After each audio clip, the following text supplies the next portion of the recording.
देखिए आदरणीय श्रोतागण, जैसा कि हमारा संकल्प है कि आयुर्वेद के संदर्भ में कुछ विशेष उपयोगी और जो नवीन जानकारी भी आपको लगेगी तो वो आपके साथ साझा करने का प्रयास हम करते रहेंगे, क्योंकि ऋषियों का जो आर्ष ज्ञान है, जो वेद से उन्होंने पाया, तो उसका फैलाना सबका कर्तव्य है।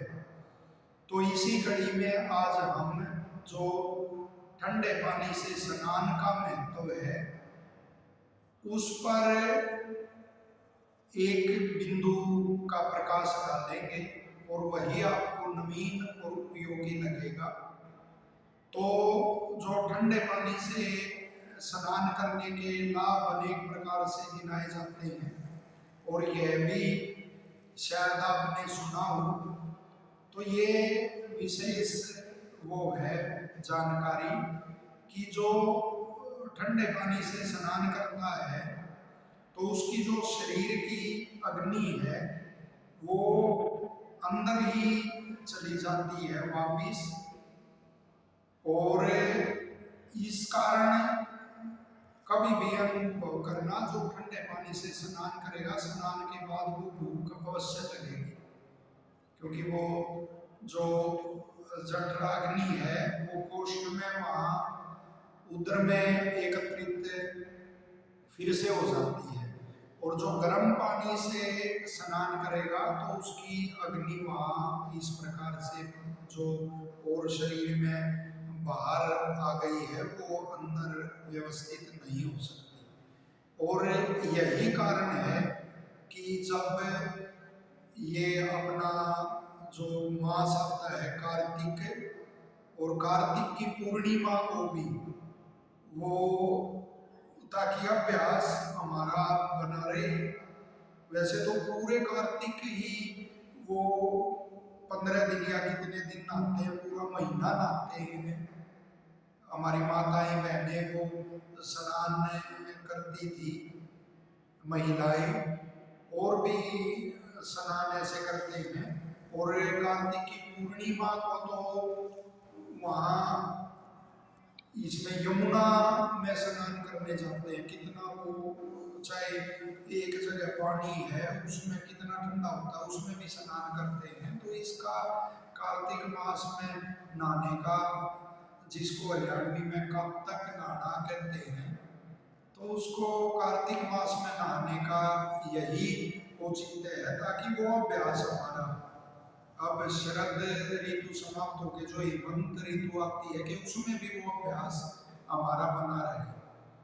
और जैसे कुआं का पानी है वो टंकी आदि में एकत्रित तो हो जाता है ज्यादा ठंडा, उसके भी कोई विशेष ब्रह्मचारी कोई अभ्यासी है, हम उनकी तो बात नहीं कर रहे, लेकिन जो गृहस्थ हैं तो वो कुआं है, जैसे कुएं से भी पानी निकाल के और वो कुछ बाल्टियां उसे निकालते थे और गर्म पानी, ताज़ा पानी ऐसे निकलता था, उस थोड़ी उष्णता लिए हुए गुनगुना पानी, और बड़ा आनंद आता था। यहाँ आज तक और हम रहे जब गढ़ी गांव में, तो पिताजी प्रोफेसर थे बाबा मस्तनाथ आयुर्वेदिक कॉलेज में, तो बाबा वाला कुआं बोलते थे उसको। तो हम भी बड़े छोटे छोटे थे तब भी वहाँ स्नान करके आते थे, और ट्यूबवेल पे स्नान किया जाता था।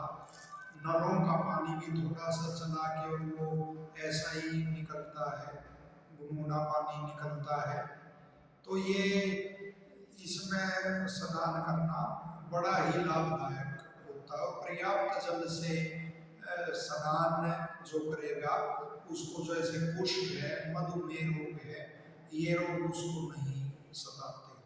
आचार्य भगवान देव जी, स्वामी ओमानंद जी, जो सन्यास के बाद स्वामी ओमानंद जी नाम से जाने गए, और दोनों नामों से ही वो ब्रह्मचर्य आश्रम में भी संन्यास में भी स्वनामधन्य रहे। तो बड़े अधिक जल से स्नान करते थे, ठंडे जल से।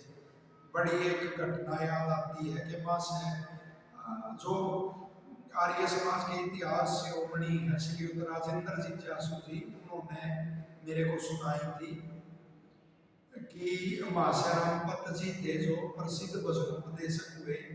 वो एक बार साथ जा रहे थे स्वामी जी के, और किसी कुआं पे रुक गए और स्वामी जी स्नान करने लगे। महाशय जी बाल्टी खींचते थे कुआं से और उनके ऊपर स्नान के लिए डालते थे। तो स्वामी जी अपना स्नान करते रहे, बहुत सारी बाल्टियां उन्होंने खींचकर ऊपर वो डाली।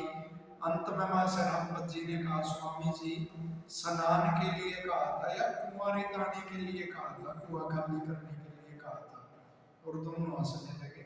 तो ऐसे पर्याप्त जल से वो स्नान करना चाहिए, लेकिन वो अपना कोई रोग आदि ऐसा है तो उसका भी ध्यान करके और इसका प्रयोग करना चाहिए। लेकिन बच्चों को, बड़ों को ऐसा अभ्यास अवश्य रखना चाहिए। प्रतिशय का जो रोग होता है, जुकाम नजला आदि का रोग होता है, उसको उससे बचने का उपाय अपने आयुर्वेद के जो प्राचीन संग्रह है उनमें यह भी पढ़ा कि शरीर को कठोर बनाना, अपने शरीर को उसमें बिल्कुल लिखा हुआ है ठंडे जल से स्नान करना, व्यायाम करना, और कुछ स्थानों पे बाहर के जो स्थान है उन पे भ्रमण आदि करना। तो ऐसे अनेक उपाय हैं जिनसे शरीर कठोर बनता है और फिर ये जैसे दमा नजला आदि ये रोग नहीं सताते। लेकिन यदि हो गए हैं, पुराने हैं, तो एकदम से हट नहीं करना चाहिए। स्वामी राममूर्ति, माफ करना, जो वो थे राममूर्ति जी पहलवान थे, प्रसिद्ध महाबली पहलवान हुए हैं। तो उनका भी यही आता है कि बचपन में श्वास रोग से पीड़ित थे और कैसे व्यायाम द्वारा उन्होंने अपना शरीर वज्र की भांति बनाया। तो ये जो ठंडा जल है उससे जो स्नान करने के वो है लाभ, वो आपको बताए। आशा है आपको बहुत लाभदायक वो लगेंगे और आप